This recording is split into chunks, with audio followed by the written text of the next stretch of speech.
السلام علیکم جی، میرا نام نوید میکن، میں اپنے چینل پنجابی جٹ کے ساتھ حاضر خدمت ہوں۔ جیسا کہ ہر پاکستانی جانتا ہے، ہر پاکستانی اشکبار ہے جو واقعہ یونان کے اندر ہوا ہے، بڑا افسوسناک واقعہ ہے۔ یہ واقعہ کوئی پہلی دفعہ پاکستانیوں کے ساتھ نہیں ہوا ہے۔ 312 پاکستانی اپنے روشن مستقبل کے لیے غیر قانونی طریقے سے روشن مستقبل اپنا بنانے کے لیے ایجنٹوں کے ہاتھے چڑھ گئے، اور ان ایجنٹ حضرات نے $5000 یعنی پاکستانی 25 سے 30 لاکھ روپے ہر سے لیے، اور ان سے یہ وعدہ کیا کہ آپ کو اٹلی روشن مستقبل کے لیے ہم اٹلی میں پہنچائیں گے۔ لیکن بجائے یہ کہ وہ انہیں اٹلی لے جاتے، وہ انہیں لیبیا تک انہوں نے ہوائی سفر کروایا۔ اس کے بعد غیر قانونی طریقے سے انہوں نے ایک کشتی کے اندر رات 2 بجے ان کو یعنی سوار کروایا۔ کشتی کی جو لمبائی تھی وہ 65 سے 100 فٹ تھی۔ کشتی کی لمبائی 65 سے 100 فٹ تھی، جس کے اندر 300 افراد کی گنجائش تھی۔ لیکن 300 افراد کے بجائے اس کشتی کے اندر انہوں نے 750 افراد کو سوار کیا۔ اب آپ خود بتائیے کہ کشتی کی گنجائش 300 کی تھی اور سوار ہوتے ہیں 750 اس کے اندر، جس کے اندر پاکستانی تھے، مصری تھے، اور بھی ممالک کے لوگ تھے۔ ان کے اندر کم تعداد تھی بچوں کی، کچھ خواتین بھی تھی۔ بہرحال وہ پھر ایسا ہوا کہ اوور لوڈنگ کی وجہ سے وہ کشتی سمندر کے اندر ڈوب گئی، اور اس کشتی کے اندر 312 پاکستانی سوار تھے، جس کے اندر ذرائع یہی بتا رہے ہیں کہ 298 رات تک کی یہی خبر ہے، 298 یا 300 جو پاکستانی تھے وہ یعنی اس سمندر کے اندر ڈوب چکے ہیں۔ 12 کو یونانی جو کوسٹل گارڈ تھی انہوں نے ریسکیو کیا ہے۔ اب آپ خود بتائیے کہ 300 کا مطلب ہے 300 گھر، 300 فیملیاں ہماری پاکستان کی لٹ چکی ہیں۔ یہ کوئی پہلی دفعہ واقعہ نہیں ہوا ہے، یہ 2015 میں بھی ہوا ہے، 17 میں بھی ہوا ہے، تقریباً ہر سال ہی کوئی نہ کوئی واقعہ ضرور ہوتا ہے۔ لیکن ہم روشن مستقبل غیر قانونی طریقے سے بنانے کے لیے میرے پاکستانیوں غور کرو۔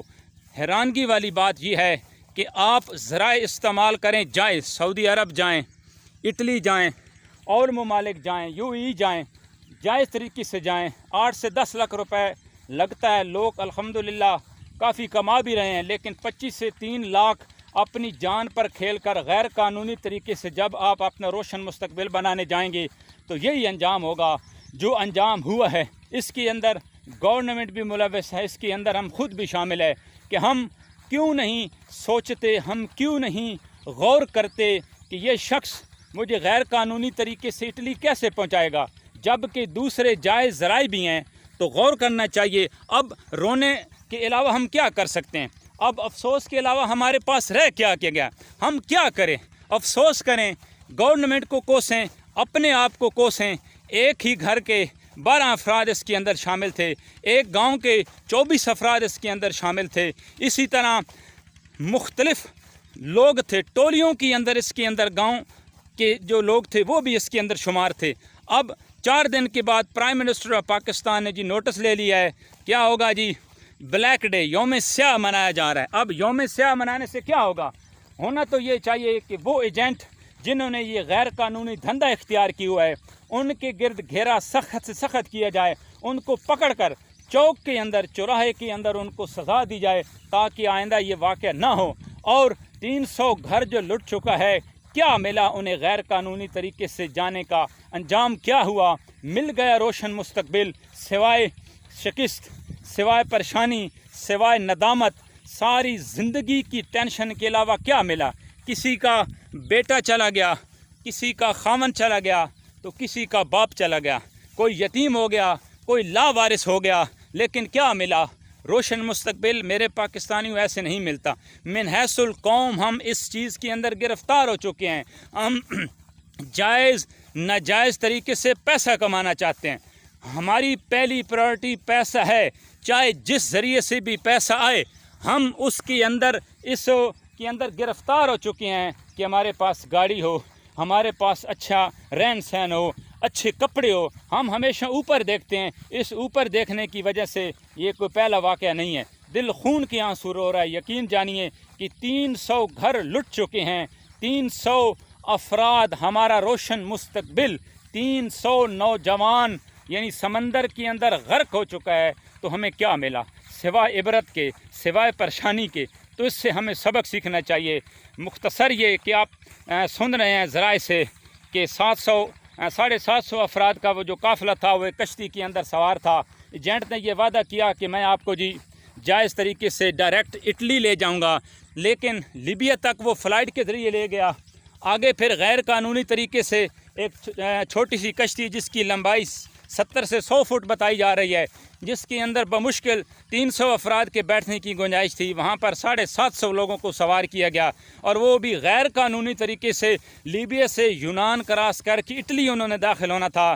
لیکن کچھ کہہ رہے ہیں کہ کشتی کو خود ڈبویا گیا ہے۔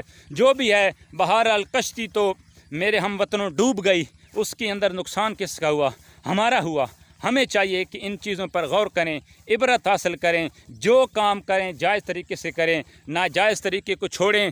جائز طریقے سے سعودی عربیہ جائیں، جائز طریقے سے آپ امریکہ جائیں، جائز طریقے سے آپ UAE جائیں، لوگ وہاں پر رہ کر اچھے کاروبار کر اچھی انکم حاصل کر رہے ہیں، تو ہم پھر ایسا کیوں کرتے ہیں؟ اس کے اندر کس کا قصور ہے؟ سب سے پہلے ہمارا اپنا قصور ہے۔ سب سے پہلے ہمارا اپنا قصور ہے کہ $5000 دے کر بھی ہم نے موت خریدی، وہ بھی ناجائز طریقے سے۔ تو ہمیں عبرت حاصل کرنی چاہیے۔ میرا یہی پاکستانیوں پیغام ہے کہ آئندہ کوشش کریں کہ ایسا واقعہ نہ ہو۔ بہت شکریہ۔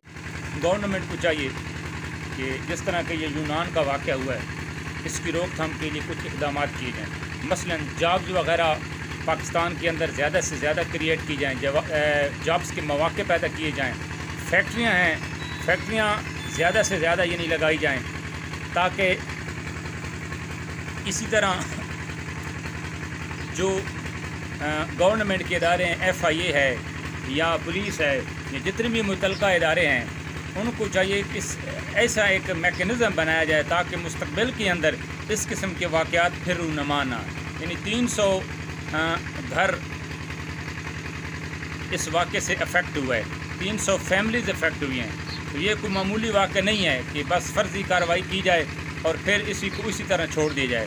اسی طرح عوام کے اندر ایک ایسا پمفلٹ یا ایسی بکس وغیرہ شائع کی جائیں، یا نصاب کے اندر ایک ایسا اسباق وغیرہ نصاب کے اندر جو ہم سکولوں کے اندر بچوں کو جس کی تعلیم دی جاتی ہے، ایسے اسباق وغیرہ شائع کیے جائیں جس سے ان کو آگاہی ہو کہ کس طرح ہم نے بیرون ممالک جائز طریقے سے جانا ہے، یعنی قانونی طریقے سے جانا ہے، اور غیر قانونی یعنی اللیگل طریقے سے ہم نہیں جانا۔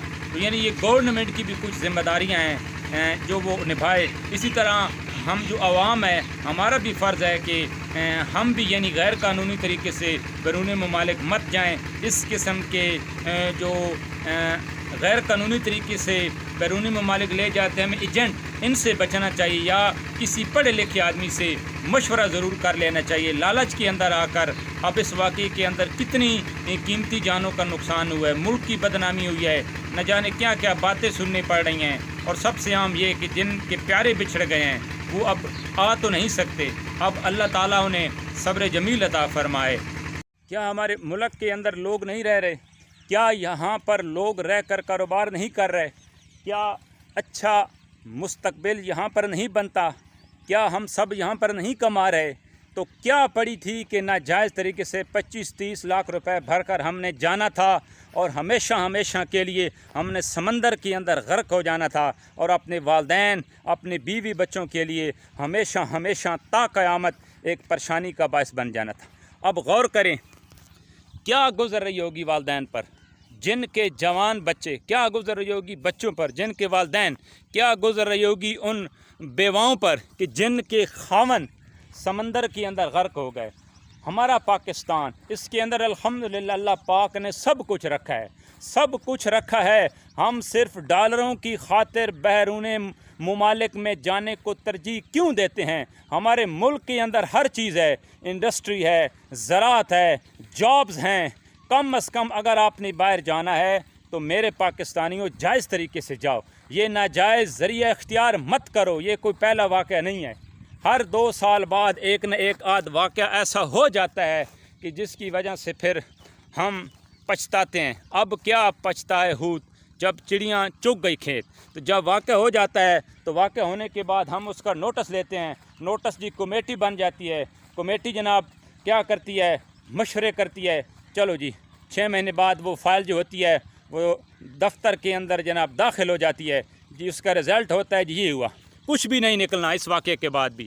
اس گورنمنٹ کو چاہیے کہ جو جتنے بھی ایجنٹ حضرات ہیں ان کو فی الفور گرفتار کر کے سخت سے سخت سزا دی جائے، ان کے خلاف ایکشن لیا جائے، اور یہ غیر قانونی جو دھندا ان لوگوں نے اختیار کیا ہوا ہے اور یہ نوجوانوں کو یعنی جو ورغلاتے ہیں روشن مستقبل کا جھانسا دے کر 30 سے 40 25 لاکھ روپے بٹورتے ہیں، ان کے خلاف گورنمنٹ سے ہی اپیل ہے کہ سخت سخت کارروائی کی جائے اور کچھ نہ کچھ والدین کی پیسوں کے حساب سے مدد کی جائے، اور ورثاء کی لاشیں جو ہیں ان کی شناخت کروانے کے بعد گورنمنٹ آف پاکستان کو چاہیے کہ ان کی جو لاشیں ہیں وہ بھی بہتر انداز میں لواحقین کے سپرد کی جائیں۔ امید کرتا ہوں آپ کو یہ میرا مختصر سا ویلاگ پسند آیا ہوگا۔ اگر آپ کو پسند آیا ہے تو اس کو لائک کیجئے، پنجابی جٹ چینل کو سبسکرائب کیجئے اور شیئر بھی اس ویڈیو کو ضرور کیجئے۔ السلام علیکم ورحمۃ اللہ وبرکاتہ۔